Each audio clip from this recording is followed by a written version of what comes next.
Boa noite.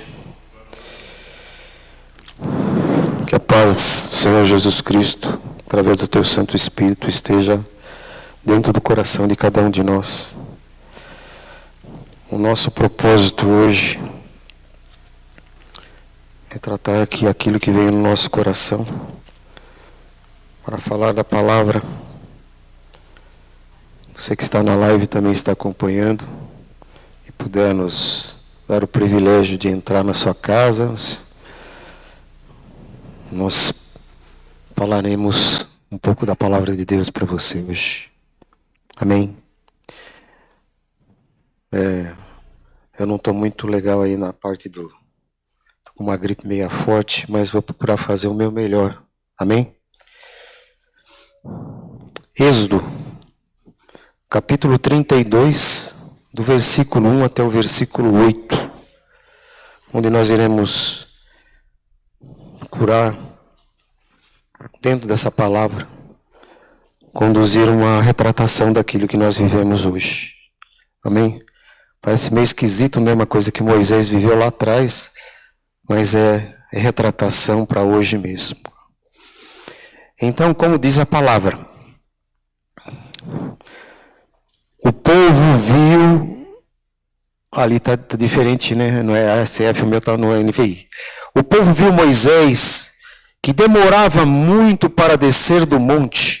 Então reuniu-se em volta de Araão e lhe disse: levanta-se, faça para nós deuses que vão adiante de nós, pois quanto a este Moisés, o homem que tirou do Egito, ou seja, o homem que nos tirou do Egito, não sabemos o que lhe aconteceu. Araão respondeu: tirem as argolas de ouro das orelhas das suas mulheres, dos seus filhos e das suas filhas, e tragam-a para mim. Então todo o povo tirou das orelhas as argolas e trouxe a Arão. E este, recebendo-as, deu nas mãos deles. Ou seja, trabalhou aquele ouro com buril e fez dele um bezerro de metal fundido. Então disseram: são estes, ó Israel, os seus deuses, que tiraram você da terra do Egito. Araão, vendo isso, edificou um altar diante do bezerro, e fez a seguinte proclamação: amanhã haverá festa ao Senhor. No dia seguinte madrugaram, ofereceram holocaustos e trouxeram ofertas pacíficas, e o povo sentou-se para comer e beber, e levantando-se para se divertir. Então o Senhor disse a Moisés: desce, desce, porque o seu povo, o povo que você tirou do Egito, se corrompeu. Amém?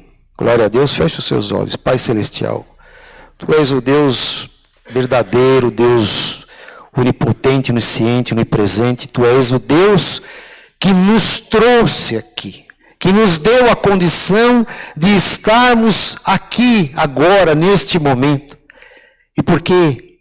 Porque, Senhor, porque o Senhor viu que nós tínhamos alguma coisa, nós não éramos tanta porcaria assim, então o Senhor nos tirou daquele lugar lá de fora.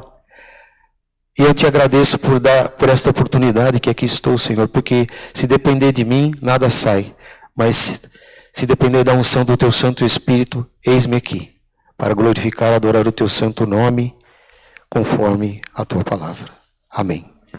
Pai Celestial, o Deus Altíssimo que conduziu o povo de Israel lá até o Monte Sinai, depois que eles saíram, vieram em toda aquela jornada, atravessando um deserto, após passar pelo Mar Vermelho, eu posso dizer com muita propriedade.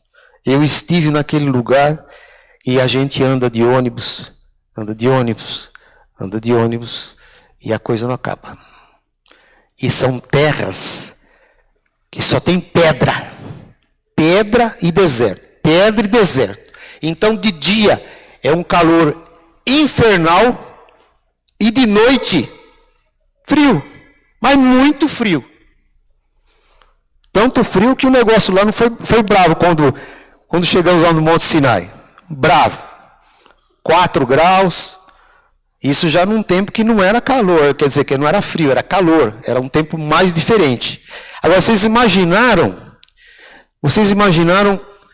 aquele tempo então que Moisés pegou todas aquelas pessoas, eles estavam em praticamente mais de 2 milhões de pessoas, ou seja, era muita gente, não só do povo judeu, mas como povos que estavam agregados, que estavam servindo junto com eles e saíram junto para essa jornada. Quando Moisés estava na presença de Deus recebendo a lei, o povo impaciente pediu a Arão que lhes fizesse um Deus visível, palpável, tangível, que se encaixasse nos seus desejos. O que nós fazemos hoje? Nós fazemos o nosso Deus esquecendo que Ele é tão grande,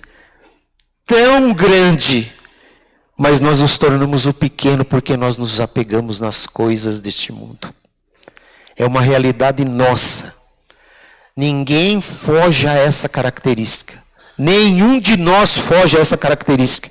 E por isso mesmo,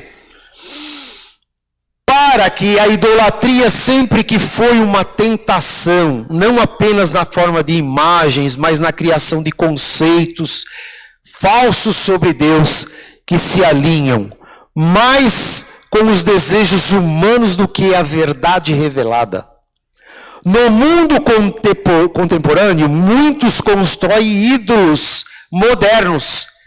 Um Deus que que aprova o seu pecado. Um Deus que não te confronta. Um Deus que só te abençoa, que maravilha. Esse Deus é maravilhoso, Ele só me abençoa, mas eu levo a vida do jeito que eu quero. E que se encaixa em todas as nossas vontades de estilo de vida. Porque eu estou aqui, Deus me abençoou e eu vou fazer do jeito que eu quero. Amados irmãos, imagine uma cena do povo de Israel, recém-liberto do Egito, testemunhou milagres grandiosos, pragas que abalaram a nação do Egito, aquele mundo poderoso que eles eram o centro daquela época, o mar se abrindo, os seus olhos, vendo tudo isso, o pão que caía do céu, a água que brotava da rocha. De dia as nuvens cobriam aquele povo. Você já imaginou 2 milhões de pessoas e a nuvem cobrindo para que eles não fossem queimados? Veja bem. E de noite, uma coluna de fogo que iluminava eles e que fazia um calor como se fosse um sol. Quem pode fazer isso? Só Deus. E Deus estava com eles. Mas Deus conhecia o coração deles. Sabia qual era o desejo deles. Mas era o começo da peregrinação. Porém,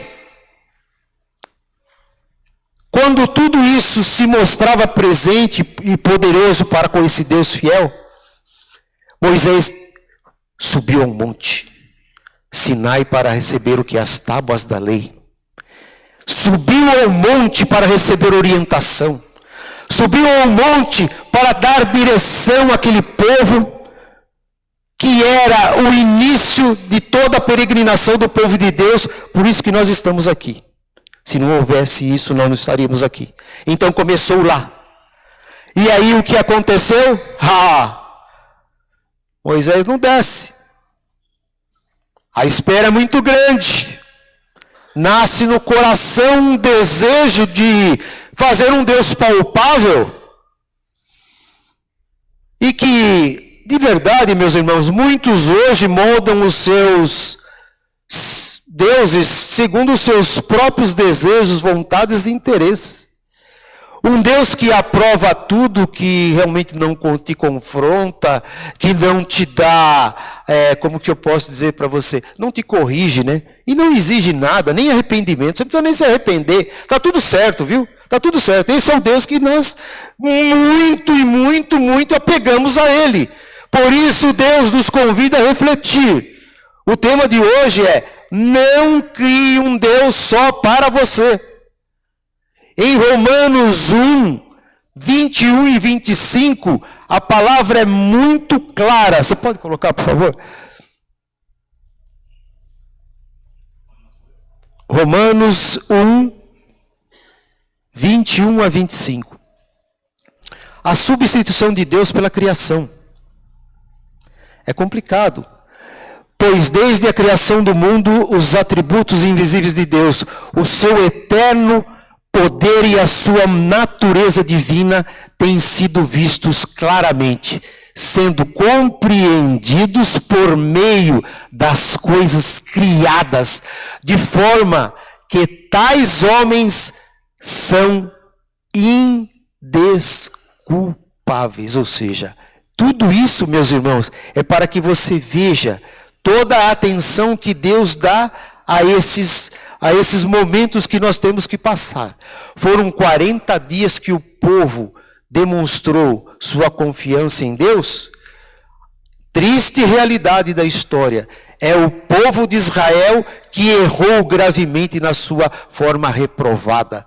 Quando Moisés estava no monte e pediu ajuda a Arão, o irmão de Moisés, para voltar às suas práticas, ou seja, não voltar às suas práticas idolátricas, ou seja, desobedecendo ou abertamente a alguma das ordens dadas pelo Senhor em poucas semanas.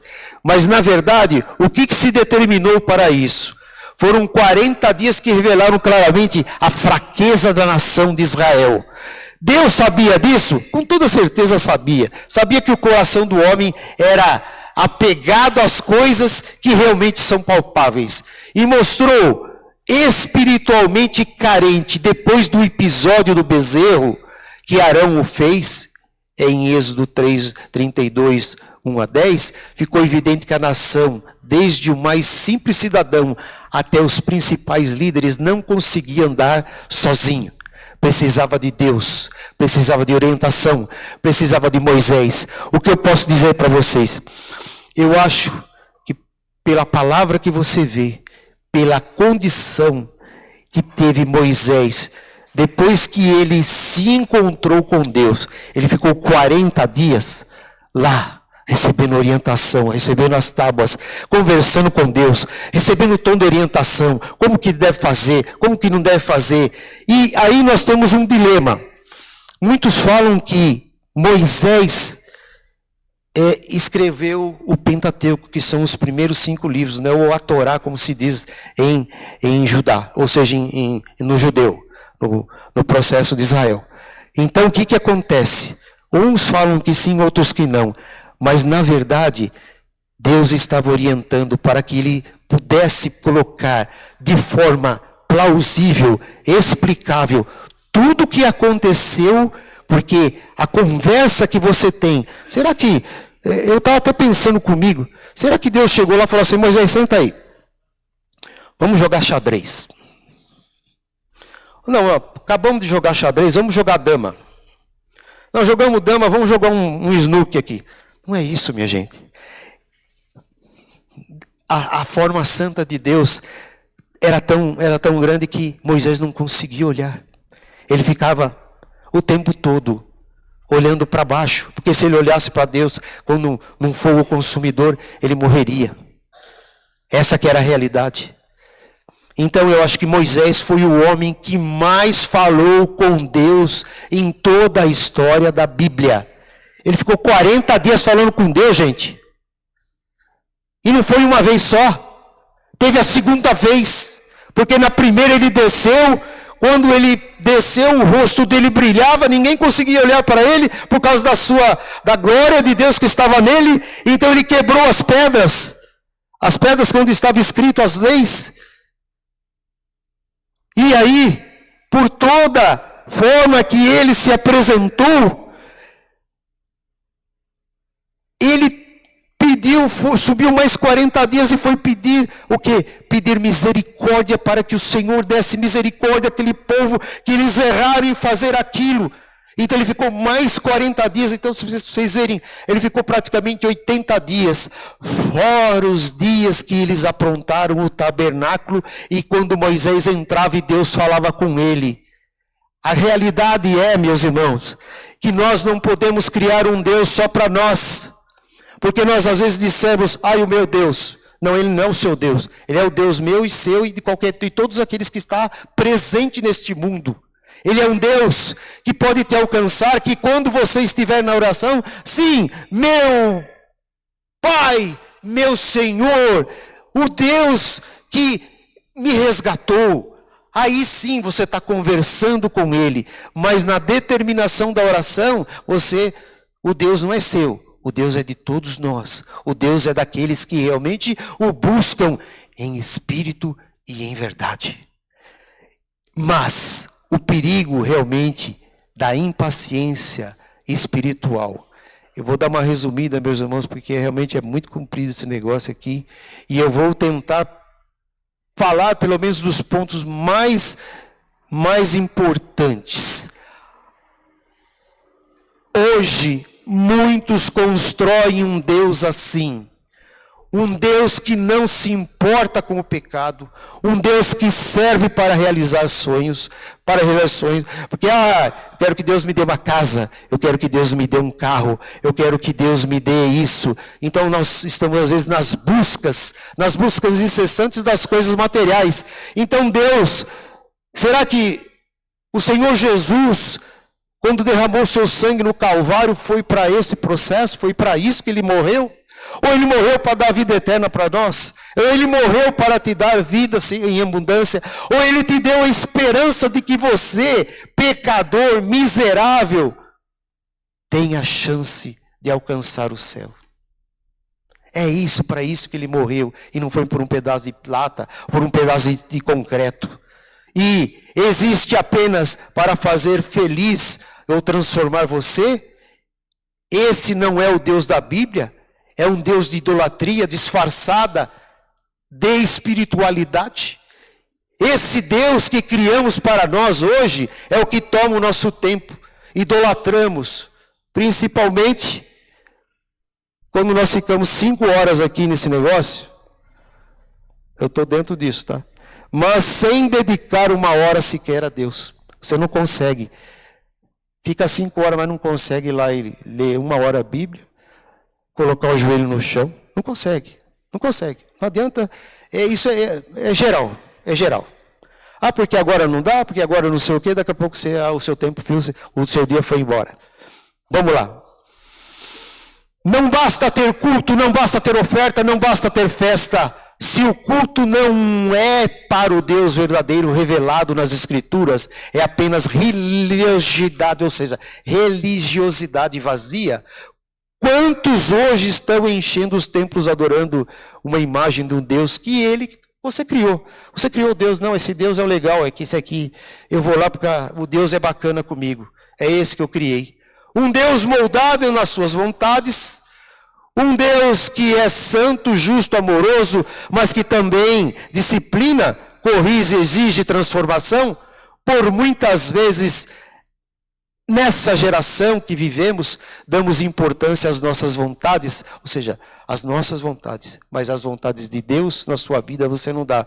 Tanto é que, por muitas vezes, nós temos que fazer coisas e não pedimos orientação para Deus. É fundamental nós orarmos pelo menos 5 minutos. 5 minutos. Senhor, me dê uma orientação, é isso que eu vou fazer. E nós não fazemos. Tomamos decisões próprias. E é aí que nós tropicamos. Aí que nós falamos, meu Deus, olha o que deu, que coisa que deu. Olha o negócio que deu tudo errado. Então, Deus é o Senhor das nossas vidas. E para isso, se vivemos dando importância às nossas vontades, nós iremos tropeçar e iremos tropicar. Podemos ficar 5 a 6 horas em um show, em um churrasco, mas não conseguimos ficar 45 minutos orando como na nossa oração de sexta-feira. Sabe por quê, meus irmãos? Por que é, pastor? Porque o que mais importa é a minha satisfação pessoal. E se importando que as pessoas vão pensar de mim ou qualquer coisa semelhante. Não. Na verdade, mas tudo para um Deus falso. Será que é isso que nós colocamos dentro do nosso coração? Você tem adorado a Ele, a quem você gostaria que Ele fosse? Como você vê Deus? Como realmente você gostaria que Ele fosse para você? O Deus que você serve é o Deus da Bíblia? Ou é uma versão que você moldou Ele? Vai pensando nisso. Irmãos, o nosso Deus é um Deus de criação humana. Ele é eterno, soberano, santo, amoroso, justo, imutável. Não podemos reduzi-los às nossas vontades. Não podemos moldá-lo às nossas preferências. E se por acaso você percebeu hoje que está servindo com ideias falsas, um Deus que não te confronta, que não te exige, apenas te satisfaz, então ouça a voz dele. Quem é do Senhor, seja fiel e venha com ele. Volte-se ao Deus da palavra. Sirva-o em espírito e em verdade. Só para completar aqui, nós temos uma palavra em João, 1 João 5, 21, que diz a palavra: filhinhos, guardai-vos dos ídolos. Os ídolos não é, por muitas vezes, imagens, mas são aquelas coisas que a gente coloca. Celular, besteira, televisão, coisas fúteis, coisas que não traz nada. Quando você vê aquilo, você fala: por que eu fiquei aqui? O que isso me trouxe? O que me edificou? Aí você começa a estou errado, preciso mudar. Nós precisamos mudar todos os dias. É a realidade nossa, precisamos mudar. E você não perca tempo, comece. Hoje, a partir que você chegar lá, o que eu vou fazer? Vou me dedicar a esse momento que eu tenho antes de dormir a Deus. Ore, leia a Bíblia, dê a mão ao seu marido, à sua mulher, às crianças. Ore, nem que for por 15 minutos.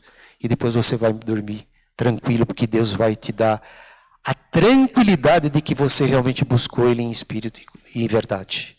Meus irmãos, a palavra fica de que realmente não cria um Deus só para você, mas cria um Deus dentro de você, para que Ele haja prudentemente todos os dias dentro do nosso coração. Fique com essa palavra em nome do Senhor Jesus. Deus abençoe.